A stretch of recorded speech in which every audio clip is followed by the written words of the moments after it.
Hey everybody, I'm going to be doing a tutorial coming up on HDRI lighting inside of Houdini and Maya using Arnold or Mantra, either or, and that's going to require HDR workflow.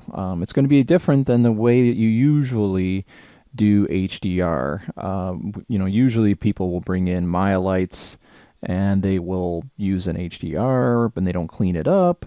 And just having some time to speak with these awesome professionals that worked on big movies.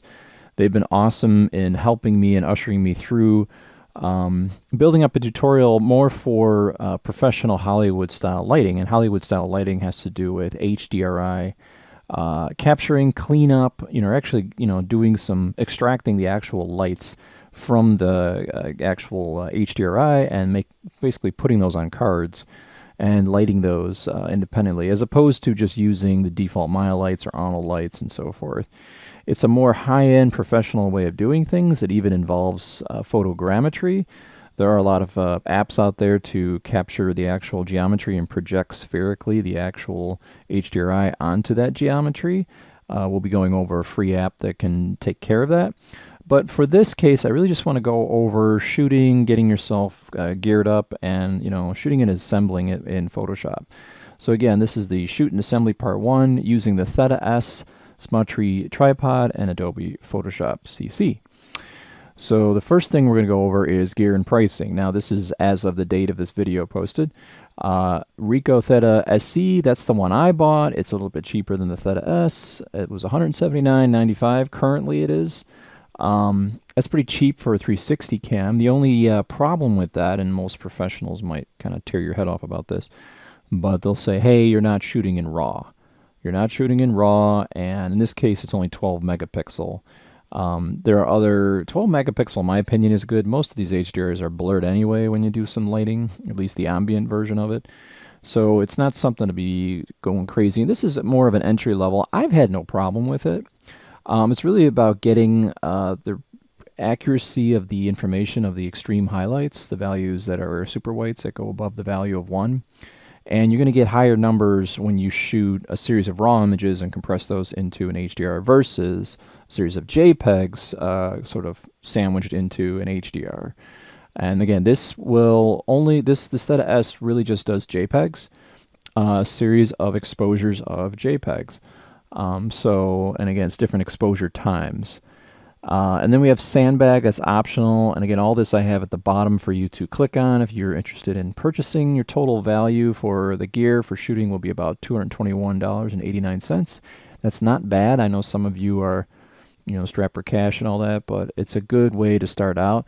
This Smatree tripod actually telescopes out and attaches to this little baby tripod. It's not good in windy situations. That's why putting a sandbag at the bottom is good. And worst case scenario, you can just throw this thing on top of a tripod. The really only good thing for this is the fact that you don't have any obstruction from a tripod. A tripod's going to have 3 legs that are going to come out from this direction, and then that camera is so close to that that's going to record those kind of 3 spider legs. Whereas, with wide-angle lenses, as in the 2 lenses that are on the opposite side of the Theta SC, is you can actually see that this is going to be very small in the image and very easy to clean up if we need to clean it up.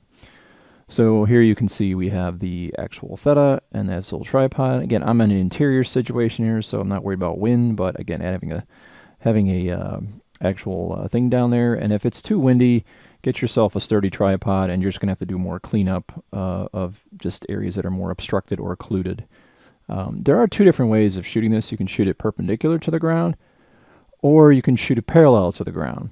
So why would you do that? Well, the facing direction of both cameras on opposite sides can play a part. It doesn't really matter. I find it doesn't really care, but if you want to concentrate on extracting a light, so for instance, right above this is the hallway light. It's a nice circle light, and if you wanted to capture it cleanly without having any weird seams, even though we can rotate the spherical transformations inside of Nuke and do some stitch work, sometimes you want to have a clear image pointing this towards maybe your primary light in the scene, giving it a clear image, and then you can just rotate your 360 image about 90 degrees in post. So it just gives you different options to shoot from. So no biggie. I always just shoot this way. I'm just showing you that the tripod has this really cool option to kind of go on a side view here. So let's talk about getting your Theta SC ready. Turn on the power, and there's a little power button. Then you want to press and hold this little button here. This is the Wi-Fi button. And then you'll see the Wi-Fi signal turn on. Now again, your battery life will start to drain on this thing, except this thing has been pretty reliable. I've never had it die on set. I always have it charged up before I go out on set. It has a nice little sleeve sock that you can put on it to protect the lens when you're not using it. But yeah, it's really cool, and it's very easy to use. So in regards to the actual app that you use, mine is this HDR 360. It costs money. I don't know what the price is now. Somewhere under $100. I'm guessing somewhere around, I think it was like $50 or something. You might be like, oh my gosh, that's so expensive. But it actually does all the automated bracketed photograph shots for you.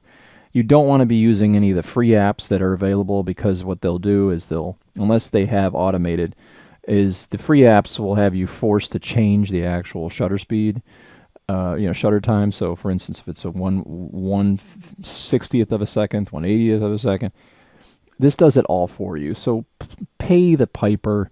Just get this thing and you'll be good. It's called HDR 360. I don't know if it's on, the other. This is the App Store for the iPhone. So just be aware of it. It has this little teacup icon. It looks like this when you load it. What you want to do first, before you even load up the program when you download it, is to look in your Wi-Fi and look for this. You're going to see the word Theta. So you want to click on that so you're attached to that network and not your home internet or whatever, wherever you're at. And then open up the app. And then from there, this will come up, and it'll only be connected. It'll give you a prompt if you're not connected. So you can do fixed bracketing. I usually do 9 exposures, and I set my white balance to auto.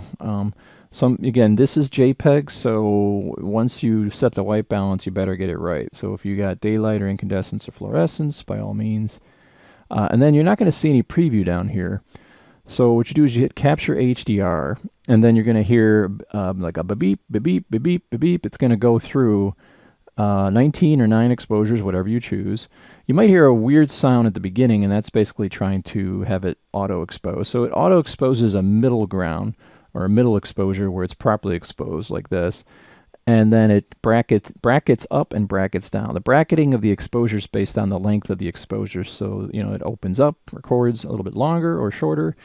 You're not basing this on a change of f-stop or speed, because that would change granularity and the depth of field of the shot. So you're exposing based on the length of time the actual exposure occurs, the shutter length. So you can see here, you can see I just set this up, and then when you're done, you don't hear any more beeping noises.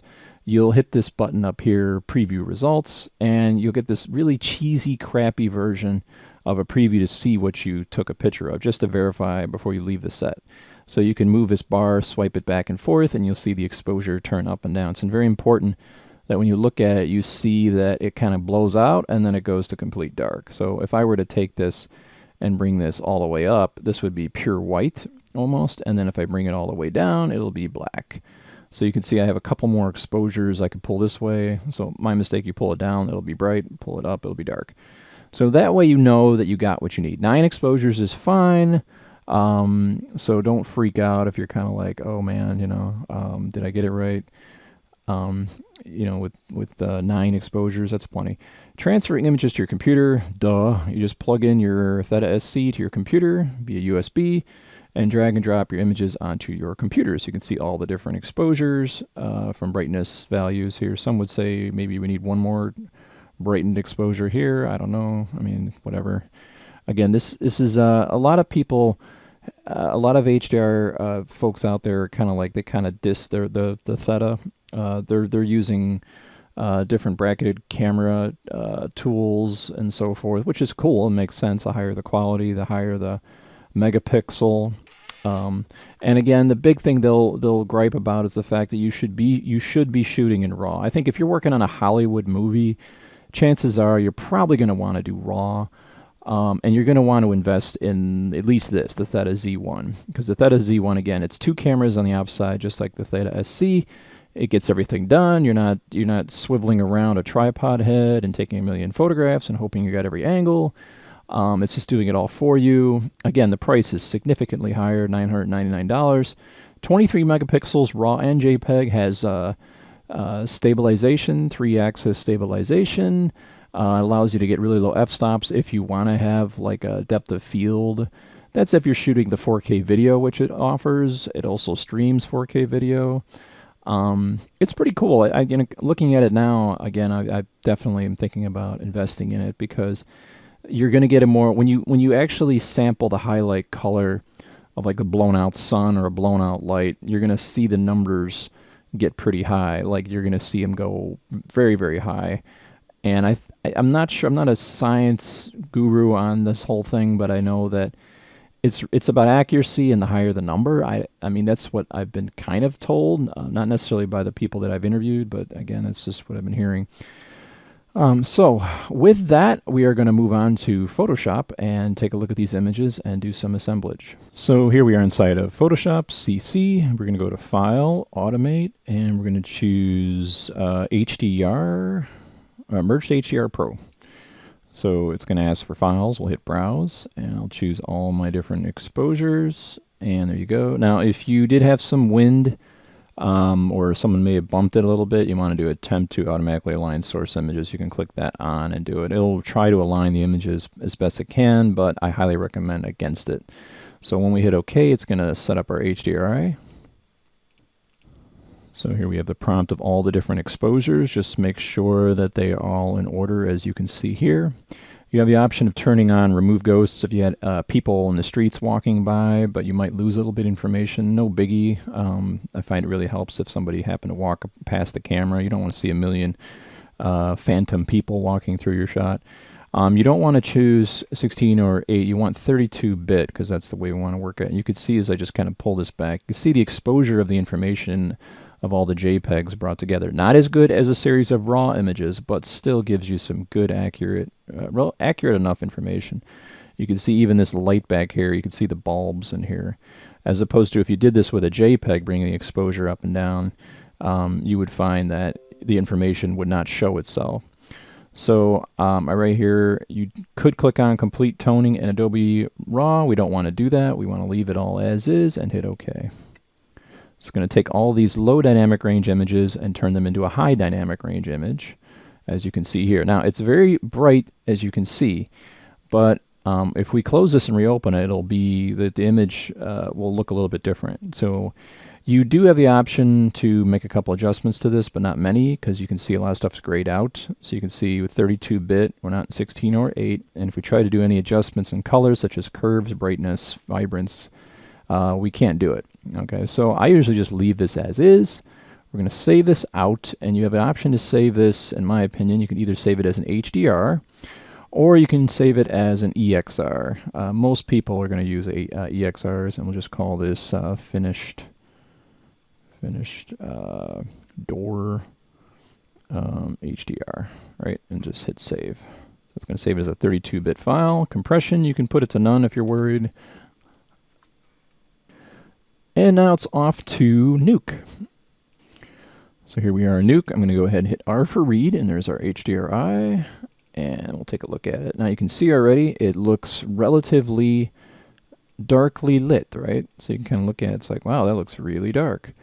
So don't freak out just yet. We're going to just show you how, if you can kind of take the exposure here, you have different values. If I kind of put my viewer, go ahead and just sample these different images, you can see up here that we have a very, very high number here. If I hold down Control and sample the area where this light's at, we're getting values as high as 7.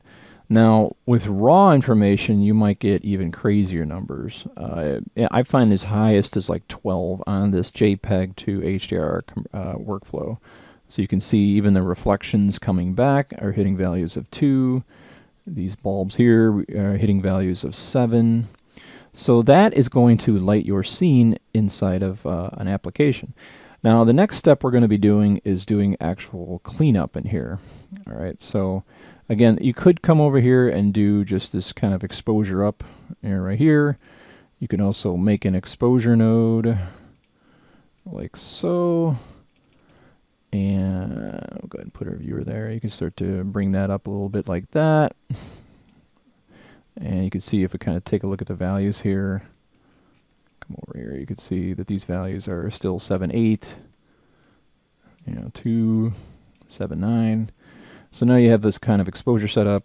Now, there is a really cool, nifty tool as we get into our next lesson coming up, where we can start to extract different pieces of this spherical transformation.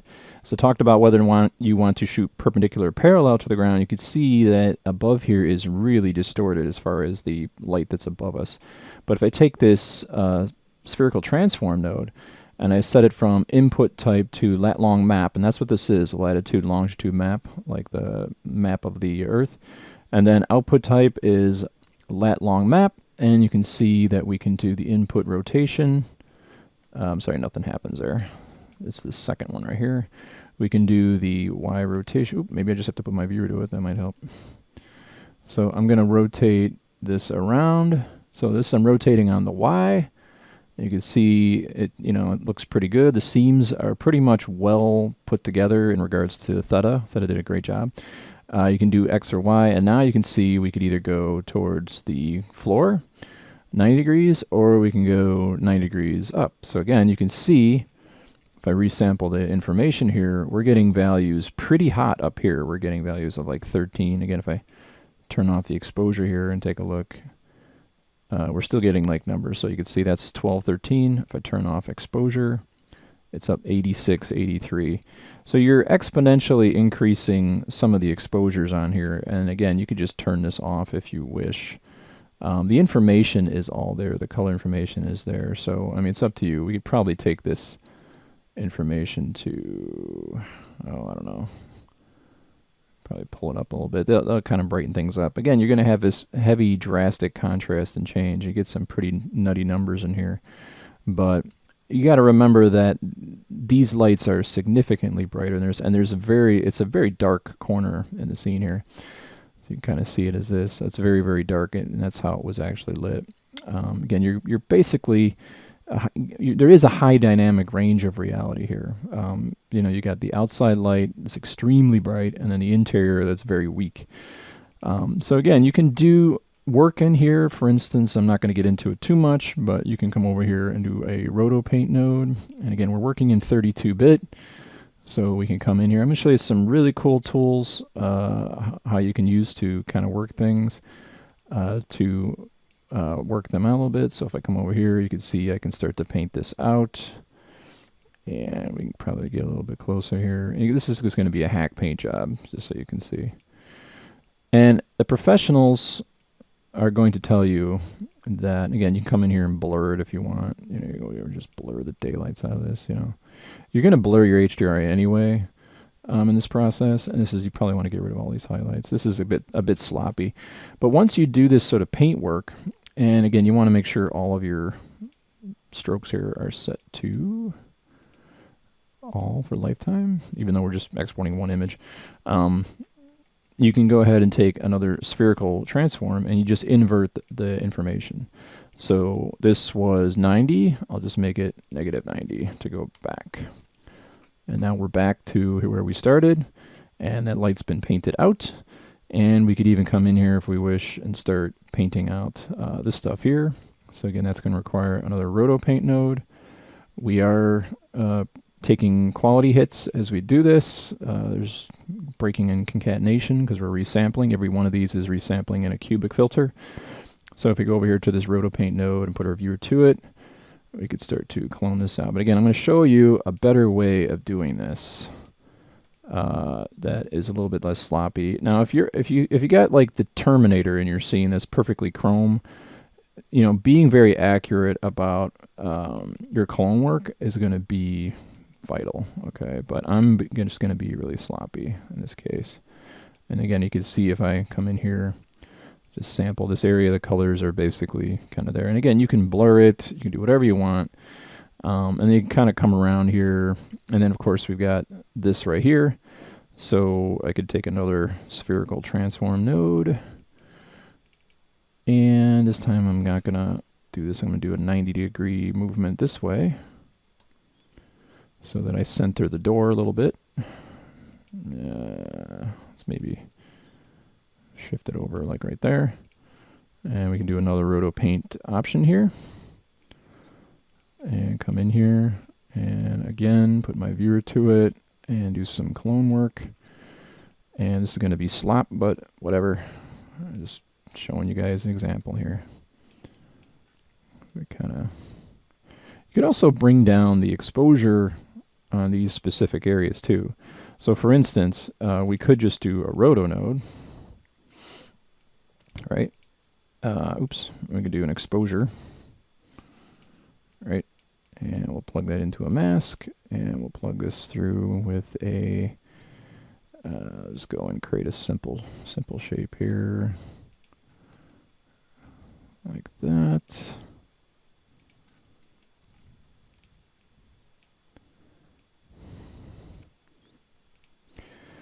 And we can take the exposure and start bringing that down. So put the viewer to it, and you can just see, and again, you could also blur this if you want to blur this right here, you can, and then your exposure is being brought down.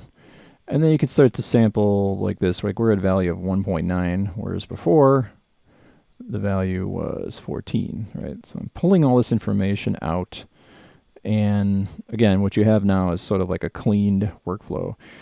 You would want to bring in the different lights and put those on cards that you can light inside of Arnold or Mantra or Redshift or whatever as different pieces that you can move around in your scene and change the exposures of each individual light because they're all influencing. We're actually mixing temperatures here, incandescence, fluorescence, and daylight outside temperature here in a cloudy day.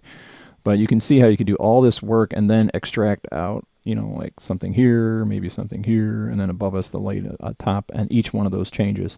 Most people will just throw an HDR on a scene and say, okay, and they don't realize that you need to control the lights, and the lights themselves have a very unique shape, and that unique shape is a lot more textured and realistic versus just bringing in a Maya point light or a Maya spotlight or you know, it just gives it the more detail and it makes it more realistic.